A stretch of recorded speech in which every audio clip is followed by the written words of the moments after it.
శ్రీమాత్రే నమః. మంచి రోజులు రాబోయే ముందు కనిపించే 7 శుభ సంకేతాలు. మిత్రులారా, ధనవంతులు కావాలని ఎవరికి ఇష్టం ఉండదండి. అందరికీ ఇష్టం ఉంటుంది. అయితే మనం ధనవంతులు కావడానికి ముందు కొన్ని గుర్తులు మనకు కనపడతాయి. ఆ గుర్తులు తెలుసుకోవాలనుకుంటే వీడియోని ఎక్కడా స్కిప్ చేయకుండా చూడండి. అలాగే జై శ్రీకృష్ణ అని కామెంట్ చేయండి.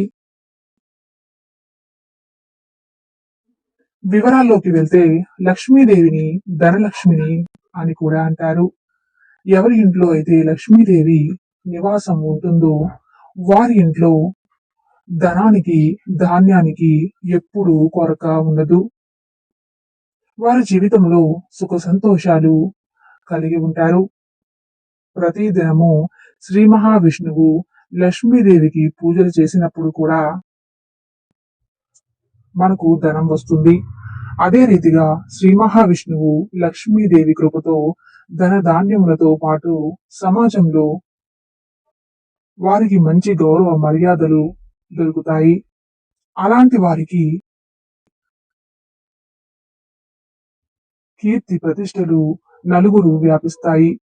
జ్యోతిష్య శాస్త్రంలో చెప్పబడిన రీతిగా ఏ వ్యక్తి మీద అయితే లక్ష్మీదేవి కృప నిండుగా ఉంటుందో ఆ వ్యక్తికి ఆ వ్యక్తికి ధనం కూడా అధికంగా రావడానికి ఆస్కారం ఉంటుంది. దానికి ముందు శుభ సంకేతాలు కనిపిస్తాయి. మీకు కూడా అలాంటి సంకేతాలు కనిపిస్తే మంచి జరుగుతుందని అర్థం చేసుకోవాలి.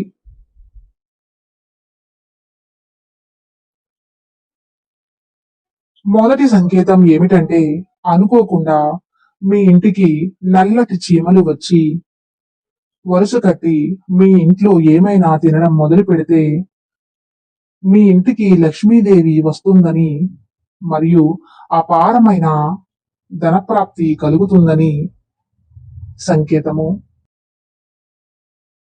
మరియు అనుకోకుండా మీ ఇంట్లో నల్లటి చీమలు కనబడితే ఇది కూడా శుభ సంకేతం.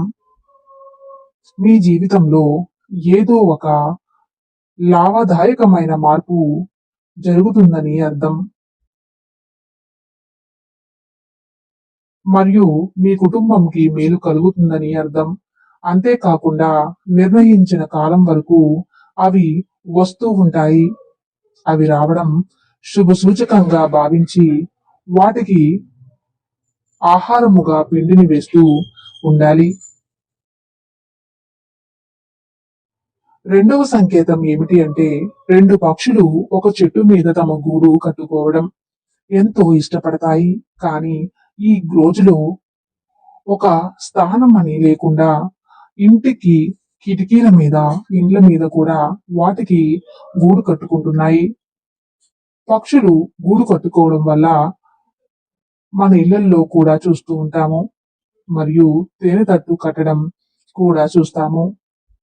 పురుగు గూడు కట్టుకోవడం, పక్షి గూడు కట్టుకోవడం శుభ సంకేతం ఇస్తాయి.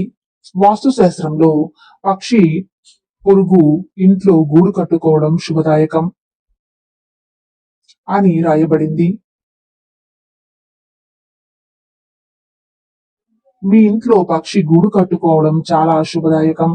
అప్పుడు మీ ఇంటికి లక్ష్మీదేవి యొక్క ఆగమనం ఉంటుందని తెలుసుకోవాలి.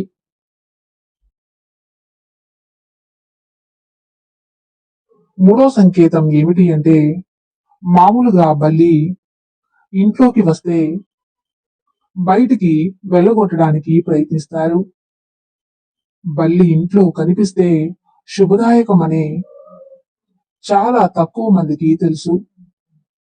శాస్త్రాలలో బల్లిని లక్ష్మీదేవి రూపం అని వర్ణించబడింది. అందుకే బల్లి ఇంట్లో కనబడడం శుభ సూచకం అని చెప్పాలి. మరియు పూజ గది మీద బల్లి కనబడినప్పుడు సౌభాగ్యం అని అనుకోవాలి. ఎందుకంటే మీకు ఆశ్చర్యకరమైన ఫలము దొరుకుతుంది అని అర్థం. దానిని వెళ్ళగొట్టడానికి ఉపాయం వెతుకుతారు. కానీ ఇంట్లో అనుకోకుండా బల్లి కనబడడం శుభదాయకం. ఒకేసారి 3 బల్లులు కనబడడం కూడా శుభదాయకమే. ఇది కూడా లక్ష్మీదేవి రావడానికి సంకేతమే. మరియు ఒక బల్లిని ఇంకొక బల్లి వెంబడించడం, ఇలాంటిది చూసినప్పుడు ఇంటి అభివృద్ధి అని తెలుస్తుంది. దీపావళి రోజు బలిని తులసి చెట్టు దగ్గర చూసినప్పుడు అత్యంత శుభదాయకమని అర్థం. అపారమైన ధనము లభిస్తుందని సంకేతం. నాలుగవది ఏమనగా, మామూలుగా మన అరచేతిలో గాని అరికాళ్ళలో గాని దురద పెట్టడం అంతగా పట్టించుకోము. కానీ మన పెద్దలు అంటారు, అరిచేతులు అరికాలులో దురద పెట్టడం శుభ అశుభ సంకేతాలు అని అంటారు. కానీ మనము దాన్ని అంతగా పట్టించుకోము. కానీ సాముద్రిక శాస్త్రము, శకుని శాస్త్రంలో చాలా ప్రాముఖ్యంగా ఈ విషయం తెలుపబడింది. దురద పెట్టినప్పుడు ధన ప్రాప్తి కలగవచ్చు, లేక ధనము హాని కూడా కలగవచ్చు. ఇక్కడ మనము ఏ చేయి దురద పెడితే ఏం జరుగుతుందో తెలుసుకుందాం. ఎడమ చేయి దురద పెడితే ధన ప్రాప్తి కలుగుతుందని అర్థం. మరియు అతి తొందరలోనే ఎక్కడి నుండైనా ధన ప్రాప్తి కలుగుతుంది అని తెలుసుకోవాలి. ఎప్పుడైనా ఎడమ చెయ్యి దురద పెట్టినప్పుడు మంచి లాభం కలుగుతుందని గుర్తుపెట్టుకోవాలి.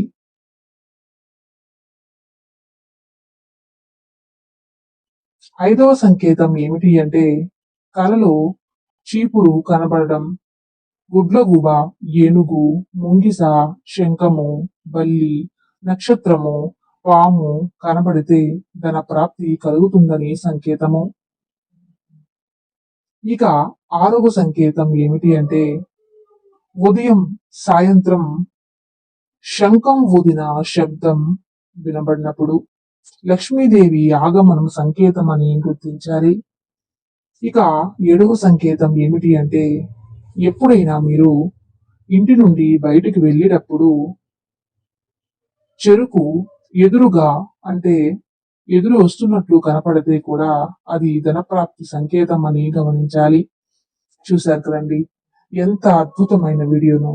ఈ వీడియో నచ్చితే తప్పకుండా లైక్ చేసి మన ఛానల్ ని సబ్స్క్రైబ్ చేయండి. Thank you.